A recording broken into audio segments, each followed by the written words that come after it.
ഇന്ന് മട്ടൻ കിട്ടിയിട്ടുണ്ടേ. അപ്പോൾ മട്ടൻ കൊണ്ട് ബിരിയാണിയേക്കാൾ അടിപൊളിയായിട്ട് ഒരു റൈസ് റെഡിയാക്കി എടുക്കാം.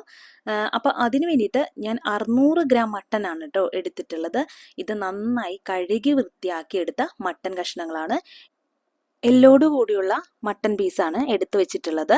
ഇനി ഒരു കുക്കർ അടുപ്പിൽ വെച്ച് ഹീറ്റ് ചെയ്യാം. നന്നായിട്ടൊന്ന് ഹീറ്റായി വരുന്ന സമയത്ത് ഇതിലേക്ക് 2 ടേബിൾ സ്പൂൺ വെളിച്ചെണ്ണ ഒഴിച്ചു കൊടുക്കാം. 1 ടേബിൾ സ്പൂണോളം നെയ്യ് ചേർത്ത് കൊടുക്കാം. നെയ്യൊന്ന് നന്നായി ചൂടായി വരുന്ന സമയത്ത് ഇതിലേക്ക് ഹോൾ സ്പൈസസ് ചേർത്ത് കൊടുക്കാം. 1 തക്കോലം, 3 ഏലക്ക, 3 കരയാമ്പു, 1 വലിയ കഷ്ണം പട്ട, 1 ജാതിപത്രി. ഇത്രയാണ് കേട്ടോ ഇതിലേക്ക് ചേർത്ത് കൊടുക്കുന്നത്. ഇതൊന്ന് ചൂടായി വരുന്ന സമയത്ത് നമുക്കിതിലേക്ക് 1 സവാള ഫൈനായിട്ടൊന്ന് സ്ലൈസ് ചെയ്തെടുത്ത് ചേർത്ത് കൊടുക്കാം. എന്നിട്ട് നന്നായിട്ടൊന്ന് വഴറ്റിയെടുക്കാം. സവാള നല്ല രീതിയിലൊന്ന് വഴറ്റിയെടുക്കണം. കുക്കറിലിട്ടാണ് കേട്ടോ നമ്മൾ ഈ റൈസ് റെഡിയാക്കി എടുക്കുന്നത്. വളരെ ഈസി ആയിട്ട് ഉണ്ടാക്കാൻ പറ്റിയ റൈസാണ് കേട്ടോ ഇത്. അപ്പോൾ സവാള നന്നായിട്ട് വഴന്ന് വരുന്ന സമയത്ത് ഇതിലേക്ക് 1 ടീസ്പൂൺ ഇഞ്ചി വെളുത്തുള്ളി പേസ്റ്റ് ചേർത്ത് കൊടുത്തിട്ടുണ്ടേ. എന്നിട്ട് ഇത് നന്നായിട്ടൊന്ന് വഴറ്റിയെടുക്കണം. ഇഞ്ചി വെളുത്തുള്ളിയുടെയൊക്കെ ഒരു പച്ചമണം മാറി വരുന്നത് വരെ വഴറ്റിയെടുക്കണം കേട്ടോ. ഇതെല്ലാം നന്നായിട്ടൊന്ന് മൂത്ത് കിട്ടുന്ന സമയത്ത് നമുക്കിതിലേക്ക് 10 ചെറിയുള്ളിയും 3 പച്ചമുളക് ഒരു മിക്സിയുടെ ജാറിലിട്ട് ഒന്ന് ക്രഷ് ചെയ്തെടുത്തതാണ് കേട്ടോ. അതൊന്ന് ചേർത്ത് കൊടുക്കാം. ഇനി ഇത് നന്നായിട്ടൊന്ന് വഴറ്റിയെടുക്കണം. അതിൻ്റെ ഒരു പച്ചമണമൊക്കെ ഒന്ന് മാറി ഉള്ളിയൊക്കെ നന്നായിട്ടൊന്ന് വഴന്ന് വരണേ. ഇപ്പോൾ ഉള്ളിയൊക്കെ നന്നായിട്ടൊന്ന് വഴന്ന് കിട്ടിയിട്ടുണ്ട്. അപ്പോൾ ഈ ഒരു സമയത്ത് നമുക്കിതിലേക്ക് പൊടികൾ ചേർത്ത് കൊടുക്കാം. ആദ്യം ചേർത്ത് കൊടുക്കുന്നത് മല്ലിപ്പൊടിയാണ്. 2 ടീസ്പൂൺ മല്ലിപ്പൊടിയാണ് ഇതിലേക്ക് ചേർത്ത് കൊടുക്കുന്നത്.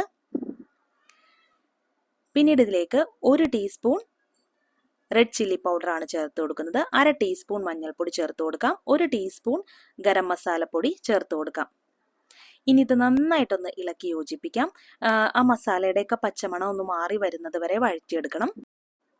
മസാലയൊക്കെ ലോ ഫ്ലെയിമിലിട്ട് നന്നായിട്ടൊന്ന് വഴറ്റിയെടുത്ത ശേഷം ഇതിലേക്ക് ഒരു വലിയ തക്കാളി ചെറുതായിട്ടൊന്ന് ചോപ്പ് ചെയ്തത് ചേർത്ത് കൊടുക്കാം. തക്കാളി ചേർത്ത് കൊടുത്ത ശേഷം നന്നായിട്ടൊന്ന് ഇളക്കി യോജിപ്പിച്ച ശേഷം ആവശ്യത്തിന് ഉപ്പ് ചേർത്ത് കൊടുക്കാം. ഉപ്പ് ചേർത്ത് നന്നായിട്ടൊന്ന് ഇളക്കി യോജിപ്പിക്കാം. ഉപ്പ് ചേർത്ത് കൊടുക്കുമ്പോൾ തക്കാളി പെട്ടെന്ന് തന്നെ നമുക്ക് കുക്കായി കിട്ടും. പിന്നെ ഉണ്ടല്ലോ, ബിരിയാണി ഇതുപോലെയുള്ള ഇറച്ചിച്ചോറ് അങ്ങനെയൊക്കെ ഉണ്ടാക്കുന്ന സമയത്ത് നമ്മൾ എപ്പോഴും ഗരം മസാല ഫ്രഷ് ആയിട്ട് പൊടിച്ചത് തന്നെ ചേർത്ത് കൊടുക്കണം കേട്ടോ. അപ്പോൾ ഞാൻ ഇതിൽ ഉപയോഗിച്ചിട്ടുള്ളത് ഫ്രഷ് ആയിട്ട് പൊടിച്ചെടുത്ത മസാലയാണ്. ഇനി ഇത് തക്കാളി ഒന്ന് ഉടഞ്ഞു കിട്ടുന്ന ആ ഒരു സമയത്ത് നമുക്കിതിലേക്ക് മട്ടൻ കഷ്ണങ്ങൾ ചേർത്ത് കൊടുത്ത് നന്നായിട്ടൊന്ന് മിക്സ് ചെയ്തെടുക്കാം. നല്ല ഹൈ ഫ്ലെയിമിലിട്ട് തന്നെ ഇത് നന്നായിട്ടൊന്ന് വഴറ്റിയെടുക്കണം. ഇനി മസാലയൊക്കെ ഒന്ന് പിടിച്ചു വരുന്ന സമയത്ത് ഇതിലേക്ക് ഒരു 1/4 കപ്പ് വെള്ളം ഞാൻ ചേർത്ത് കൊടുക്കുന്നുണ്ട്. അപ്പോൾ 1/4 കപ്പ് വെള്ളം ചേർത്ത് നന്നായിട്ടൊന്ന് ഇളക്കി യോജിപ്പിക്കാം. പിന്നീട് ഒരു ഉണക്ക നാരങ്ങ ഇതിലേക്ക് ചേർത്ത് കൊടുക്കുന്നുണ്ട്. ഇനി ഇതൊന്ന് തട്ടിപ്പൊത്തി വെച്ച ശേഷം കുക്കറിന്റെ മൂടി ഒന്ന് അടച്ച് ഒരു 6 വിസിൽ വരുന്നത് വരെ കുക്ക് ചെയ്തെടുക്കാം. മട്ടന്റെ വേവ് അനുസരിച്ചിട്ടാണ് കേട്ടോ പ്രഷർ കുക്കറിൽ കുക്ക് ചെയ്തെടുക്കേണ്ടത്. അപ്പോൾ ആദ്യത്തെ വിസിൽ ഹൈ ഫ്ലെയിമിലും പിന്നീടുള്ള 5 വിസിൽ ലോ ഫ്ലെയിമിലിട്ടാണ് അടിച്ചിട്ടുള്ളത്. അപ്പോൾ മട്ടൻ കുക്കായി കിട്ടുന്ന സമയം കൊണ്ട് ഒരു മിക്സിയുടെ ജാറിലേക്ക് 4 കാഷ്യൂസ്, 1 ടീസ്പൂൺ വെള്ള കസുകസ് എന്നിവ ചേർത്ത് നന്നായിട്ടൊന്ന് പേസ്റ്റ് ആക്കി എടുക്കാം. കുറച്ച് വെള്ളം ചേർത്തിട്ട് നന്നായിട്ട് പേസ്റ്റായിട്ട് അരച്ചെടുക്കാം. 600 ഗ്രാം മട്ടന് ഞാനിപ്പോൾ 250 ml കപ്പിൽ 2 കപ്പ് ബസ്മതി റൈസാണ് കേട്ടോ എടുത്തിട്ടുള്ളത്. ഇത് നന്നായിട്ടൊന്ന് കഴുകി വൃത്തിയാക്കി എടുക്കാം. അപ്പോൾ 6 വിസിലായ സമയത്ത് ഇത് ഓഫ് ചെയ്ത് വെച്ചിട്ടുണ്ടായിരുന്നു. ഇപ്പോൾ പ്രഷർ ഫുള്ള് റിലീസായി കിട്ടിയിട്ടുണ്ട്. മട്ടൻ കഷ്ണങ്ങൾ നല്ല അടിപൊളിയായിട്ട് വെന്ത് കിട്ടിയിട്ടുണ്ട് കേട്ടോ.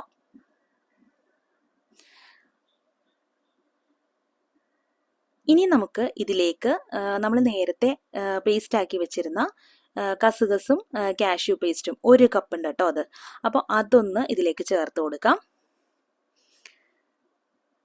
പിന്നീട് 1 കപ്പ് തേങ്ങാപ്പാലാണ് കേട്ടോ ഇതിലേക്ക് ചേർത്ത് കൊടുക്കുന്നത്. 1 കപ്പ് തേങ്ങാപ്പാൽ കൂടി ചേർത്ത് നന്നായിട്ടൊന്ന് ഇളക്കി യോജിപ്പിക്കാം. 2 കപ്പ് റൈസാണ് നമ്മൾ എടുത്തിട്ടുള്ളത്. അപ്പോൾ 4 കപ്പ് വെള്ളമാണ് വേണ്ടത്. ഇപ്പോൾ ഓൾറെഡി ഈ മട്ടനിൽ നിന്ന് ഇറങ്ങിയ വെള്ളം ഉള്ളത് കൊണ്ടാണ് മൊത്തം 2 കപ്പ് ഞാൻ ചേർത്ത് കൊടുത്തിട്ടുള്ളൂ കേട്ടോ. അപ്പോൾ ഇതിലേക്ക് ഉപ്പ് ആവശ്യമെങ്കിൽ ഉപ്പ് കൂടി ചേർത്ത് കൊടുത്ത് നന്നായിട്ടൊന്ന് ഇളക്കി യോജിപ്പിച്ചെടുത്ത ശേഷം ഇതിലേക്ക് നമുക്ക് റൈസ് ചേർത്ത് കൊടുക്കാം. ഒട്ടും വെള്ളമില്ലാതെ റൈസ് ചേർത്ത് കൊടുക്കാം. റൈസ് ചേർത്ത് കൊടുത്ത് നന്നായിട്ടൊന്ന് ഇളക്കി യോജിപ്പിക്കണം.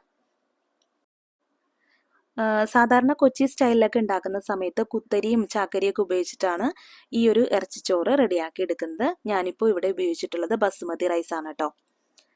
അപ്പോൾ 3 കപ്പ് വെള്ളം മാത്രമാണ് കേട്ടോ ഞാൻ ചേർത്ത് കൊടുത്തിട്ടുള്ളത്. അതായത് ഇപ്പം ബസുമതി റൈസ് ഞാൻ കുറച്ച് നേരം ഒരു 15 മിനിറ്റോളം കുതിർത്ത് വെച്ചിട്ടുണ്ടായിരുന്നു.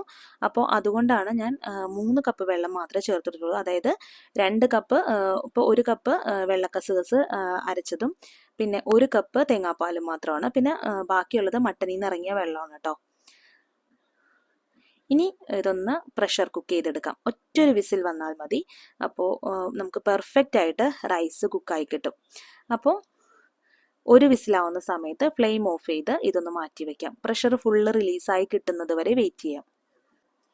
ഈ ഒരു റൈസ് ശരിക്കും പറഞ്ഞാൽ ബിരിയാണി റൈസിനേലും അടിപൊളിയാണ്, നല്ല ഫ്ലേവർ ഉള്ളതാണ്.